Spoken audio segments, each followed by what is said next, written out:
Açıkçası şu an cebimde 150 lira para var. Yani 150 lira parayla ne yapabilirim, ne alabilirim tam bilemiyorum. Merhaba arkadaşlar. Geçtiğimiz günlerde söyleme sayıp canım armut çekti. Dedim ki şöyle güzelinden birkaç tane armut alayım. 3 tane armut seçtim. Manav reyonunda armutu tarttırdım. 3 tane armutun fiyat bedeli 10 lira olarak belirlendi. 10 liraya 3 tane armuta vermek benim zoruma gitti. Çünkü geçtiğimiz yıl 3 tane armutu aynı mevsimde maksimum 5 liraya 6 liraya alıyordum. Bir anda ikiye katlandığı için almak istemedim. Ondan sonra dedim ki hepimizin gündeminde olan hayat pahalılığını tartışmamız gerekir. Mustafa, sence hayat neden pahalı? Hayatın neden pahalı olduğuyla alakalı birçok fikir var. Ama biz tabii ki bu olayı biraz da darlaştırarak ele alacağız. Bunun içerisinde çıkarcı faaliyetler söz konusu olabilir. İnsanların kendini düşünmesi söz konusu olabilir. Ya da işletmelerin kendini düşünmesi söz konusu olabilir. Ama bu hayat pahalılığı sadece günümüzde olan bir şey değil ya. Yani baktığımızda Yeşilçam'da da görmüştük. İşte Çıplak Vatandaş, Kemal Sunal filmleri. Hep hayat pahalılığı. Kemal Sunal'ın bir tane sahnesi var. Gözünüzün önüne gelir. Zeytinle konuşuyor. Sonra kahvehanede arkadaşlarıyla otururken zam gelmediğini öğrenince kafayı yiyor, bayılıyor. Zam geliyor, yine kafayı yiyor, yine çıldırıyor.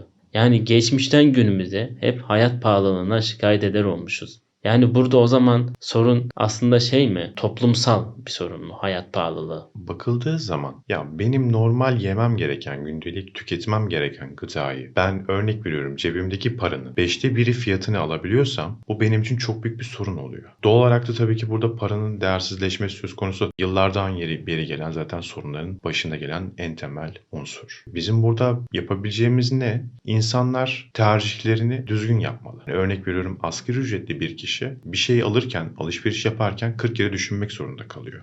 Ama mesela bir kesim var ki asgari ücretliyken hiç harcamalarına dikkat etmeden çok enteresan harcamalar da yapabiliyor. Bence toplumsal olarak gerçekten büyük bir problem var. Çünkü şimdi örnek veriyorum.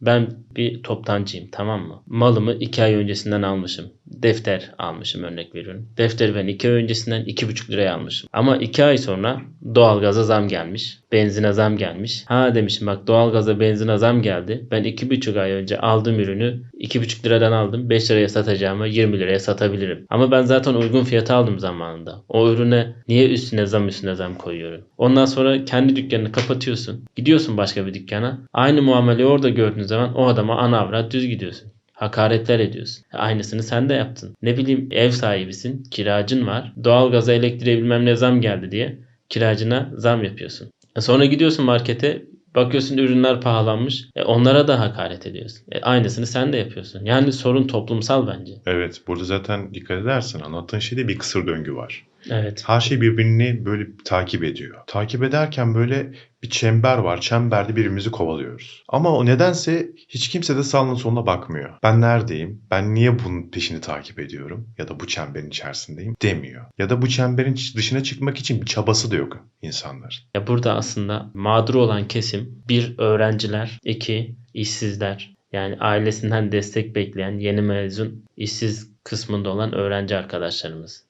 Bunlar oluyor. Çünkü zaten gelirleri yok. Her gün zamlanan ürünler karşısında paraları eriyor. Cebindeki harçlıkları eriyor. Ve ne yapacaklarını bilemiyorlar. Tam bir çaresizlik içinde kalıyorlar. Ve burada da eğitimcilere seslenmemiz gerektiğini düşünüyorum. Bizim dönemimizde de liseden mezun olduktan sonra ya da üniversiteden mezun olduktan sonra parayı nasıl kullanmamız gerektiğini kimse bize öğretmedi. Evet, bütçe yönetimi gerçekten Evet. çok önemli. Yani bütçe yönetimini bilmiyoruz. Nasıl ev idare edilir? Nereye param nasıl yatırılır? Paramı nasıl değerlendirebilirim? Gibi şeyler hiçbir zaman öğretilmedi bize. Aslında bununla ilgili ders vardı. Ben hayal meyal hatırlıyorum ama biz bu derste bütçe yönetiminden ziyade matematikte geri kaldığımız konuları işlemiştik. Ondan dolayı yine bütçe yönetiminde sınıfta kaldık. Günümüzün en temel sorunlarından bir tanesi. Biz örnek veriyorum cebimizdeki parayı bir günde ne kadar harcadığımızı bile kestiremez hale geldik. Ve gün sonunda ya da ay sonunda cebimizde para kalmaz hale geldi. Neden? Bizden de kaynaklı sorunlar var. Şu an yapabileceğimiz en azından kendi bütçemizi kontrol altına almak. Ya zaten bak, adı üstünde hayat pahalılığı. Yani hayatımızı pahalılaştıran ya da hayatımızı zorlaştıran biziz. Bu toplumsal bir sorun.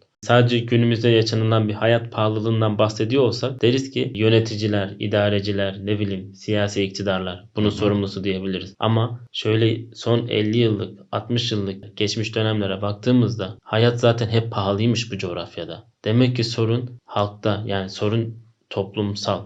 Toplumda bir sorun var. Abi bir ürün pahalılaştığında biz o ürünü almaya devam etmişiz. Herhangi bir eleştiri, herhangi bir işte neden pahalı olduğunu sorgulamamışız. Ya da o ürüne alternatif bir ürün çıkarmak yerine farklı bir şekilde almaya devam etmişiz. Cebimizden kısmışız, daha çok çalışmışız, daha çok almaya çalışmışız. Ama hiçbir şekilde çözüm üretmeye odaklanmamışız. Hem öyle hem de üretim meselesi. Senin bahsettiğin mesele. Evet.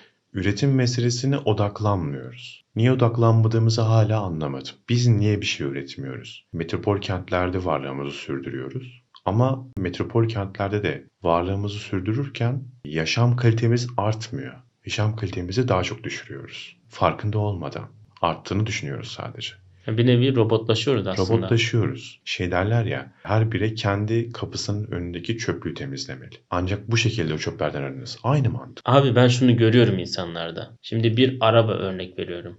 70 bin liradan 150 bin liraya çıktığında sevinen insanlar var. Ve bir arabayı 70 bin lira değerindeyken alıp o arabaya hiçbir güncelleme yapmadan, hiçbir düzenleme yapmadan 2 yıl sonra 150 bin liraya satacağından mutlu olan insanlar var. Bu da ne oluyor? İster istemez insanları tembelleştiriyor. Çünkü niye? Ürün zaten değerlenecek. Ve o ürünü mutlaka ve mutlaka alan insanlar da var. Yani dediğin gibi yine bir kısır döngüye geliyor. Ve işin kötü tarafı toplumsal olarak birbirimize baskı kurma eğilimi var. Ego olarak tatmin etme eğilimi var. Metropol kentlere taşındıktan sonra hayatımız hızlandığını hissettik. Çok hızlandı. Hiçbir şeye yetişemez hale geldik. Hızlandıktan sonra da ister istemez bazı sorunlar ortaya çıktı. Ne dedik? Örnek veriyorum, hızlı para kazanalım. Hızlı bir şekilde bir şeyler satalım. Ya hızlı para kazanmaktan ziyade kolay para kazanmak. Evet, benim bahsettiğim oydu. Hı hı. Kolay para kazanma. Bu da otomatikman paranın tabii ki değersizleşmesi anlamına gelir. Çünkü ortada somut bir ürün yok. Soyutun üzerine oynanılıyor. İşin kötü tarafı aslında burada başlıyor. Sosyal medya kullanımında işte bakıyoruz, insanlar TikTok'ta, Instagram'da, YouTube'da içerik üreterek para kazandıklarını görüyorlar. İçerik üreticilerinin.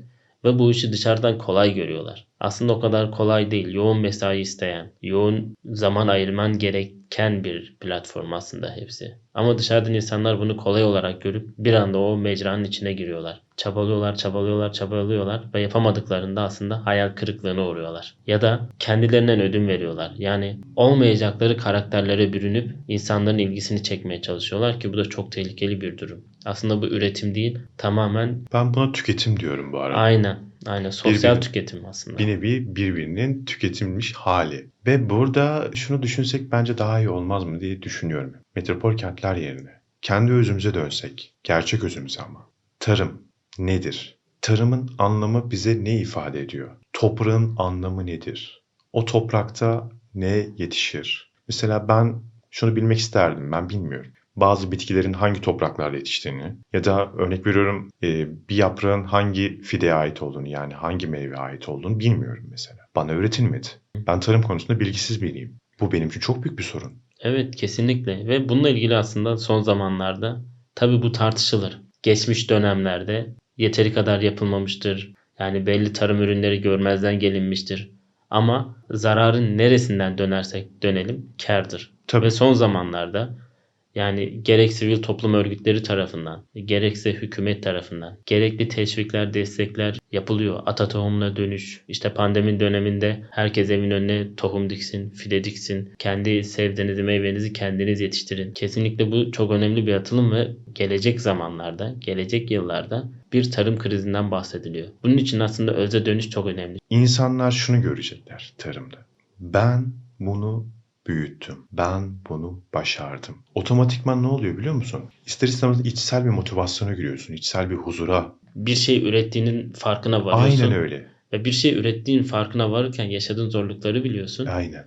Ve ondan sonra bir şeyler üretmek için, bir şeyleri çabalamak için emek veren insanları eleştirip yerden yere vuracağına, bu bunu nasıl yapmış, hangi zorlukları çekmiş acaba, bak adama helal olsun, bak o kadar zorluk çekmiş, özveride bulunmuş ama belli bir noktaya gelebilmiş. En azından medeni bir cesaret göstermiş demek bence büyük bir erdem.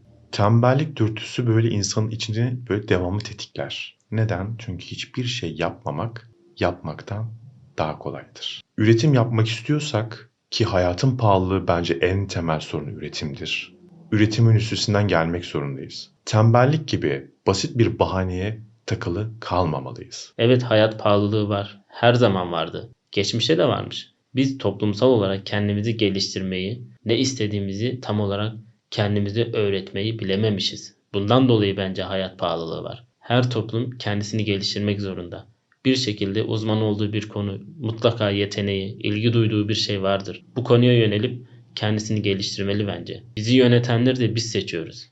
Demek ki biz böyleyiz. Eğer kötü durumdaysak da kötü durumda olmamızın nedeni de bizim kendi seçimlerimiz aslında. Bana kalırsa toplum birbirini besleyemiyor. Besleyemiyor. Kapalı kutu. Çünkü toplum birbirini eleştirip birbirleri üzerinden ego tatmini yaparak ön plana çıkarma derdinde. Bu coğrafyada bu insanlar bence bu güdüyle yaşıyor. Yapılan olay şu bence. Kendisini eleştiriyor, karşısındaki kişiyi eleştirirken, ama kendisini eleştirmek istemediği için karşısındaki kişiyi yerden yere vurarak onu da yere aşağı çekmek istiyor. Ben başarısızım, sen başarılı olamazsın. Zaten ben yapamamışım, sen nasıl yapacaksın? Biraz böyle şey gibi ya. Sanki farklı dünyalarda yaşıyormuşuz. Aynı toprakta yaşamıyoruz. Aynı ülkede yaşamıyoruz. Hiçbir şeyi paylaşmıyoruz. Sadece kendi varlığımızla övünüyoruz. Evet, zaten olay da bu. Yani aynı coğrafyadayız. Her insan farklı bir dünyadır. Bu da klişe ama doğru.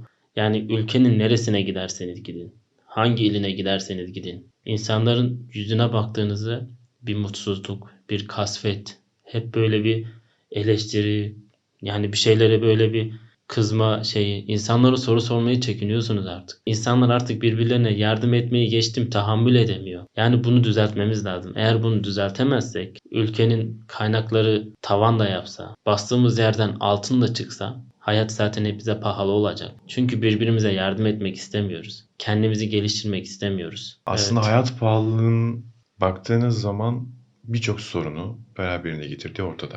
kesinlikle. Ki bizim değinmediğimiz daha fazla sorun vardır. Ya bu aslında çok komplikasyonlu bir olay. Yani burada tartışılır, birçok konu tartışılır. Günümüz ekonomik sorunlarını da tartışabilirdik. Ama bence hayat pahalılığı konusu günümüzün sorunu değil. Bu coğrafyada beslenmek diye bir kavram yok. Doymak diye bir kavram var zaten. Hep bir idare etme, kanaat germe, ucu başına kıt kanaat geçinme. Bu geçmişten günümüze gelen toplumsal bir sorun olduğu için de birileri bunu fırsata çevirmiş, birileri de bunu kabul edip bu şekilde yaşamayı göz yummuş. Peki burada ne yapmalıyız? Bence toplumsal olarak gelişmeliyiz. Eğer İtalya'da şu an en ufak bir elektrik faturasında insanlar sokağa dökülüyorsa, Çin'de akaryakıda zam geldiğinde sürücüler kontak kapatıyorsa, toplumsal olarak bir tepki ve bir sorgulama varsa ülkemizde de bu olmalı. Yani şunu demek istemiyorum. Sokağa dökülelim, onu yapalım, bunu yapalım değil. Hı hı. Evet, hayat pahalılığı, günümüzün ekonomik koşulları zor olabilir. Bazı şeyleri yapmak zorunda da olabiliriz. Ama hayat pahalılığının önüne geçmek tamamen toplumsal bir hareketle olur. Hakkını araman lazım belli noktada. Ama biz bunu yapmıyoruz. Bence benim düşüncem de şu.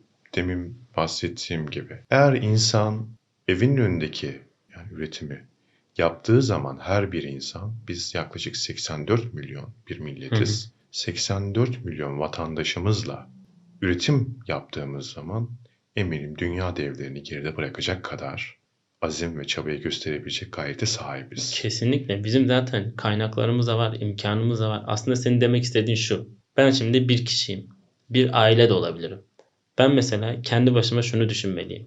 Ben gelirimi nasıl artırabilirim? Kendi tasarrufumu nasıl yapabilirim? Şu eleştiri de yanlış. Herkesin altında araba var. Hayat pahalılığı yok ki. Araba günümüzde birincil bir ihtiyaç. Toplu taşıma araçları bizim ihtiyacımızı artık karşılamıyor. Çünkü şehirler kalabalıklaştı.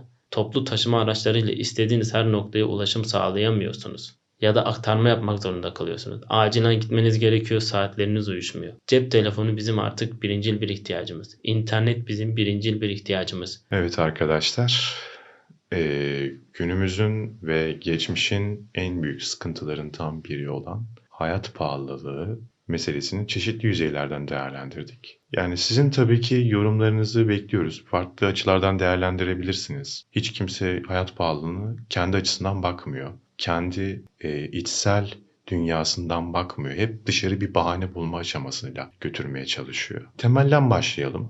İlk başta biz kendimizi arayalım. Ondan sonra bence bir şeylerin farkına varacağımızı düşünüyorum. Açıkçası şu an cebimde 150 lira para var. Yani 150 lira parayla ne yapabilirim, ne alabilirim tam bilemiyorum. Tabii bu hayat pahalılığının bize getirdiği bir sonuç. Çünkü benim 3 gün öncesine kadar cebimde yaklaşık 700 lira para vardı. 3 günde 700 lira para erimiş. Bu evet sinir bozucu bir şey. Gerçekten insanın canını sıkan bir şey. Evet büyük bir sıkıntı var ortada. Ama bunun çözümüne odaklanırsak, çözüm odaklı çalışırsak belki bu hayat pahalılığı değil de bize bir fırsat olarak döner. Eleştirmek yerine çözüm odaklı olmak her zaman bize ayrı bir motivasyon verir diyorum. Ve mümkün olduğunca istediklerimizi alabildiğimiz, alım gücümüzün yükseldiği güzel günlerde buluşmak dileğiyle diyorum ben de. Hepinize sağlıklı günler diliyorum. Teşekkürler. Kendinize iyi bakın.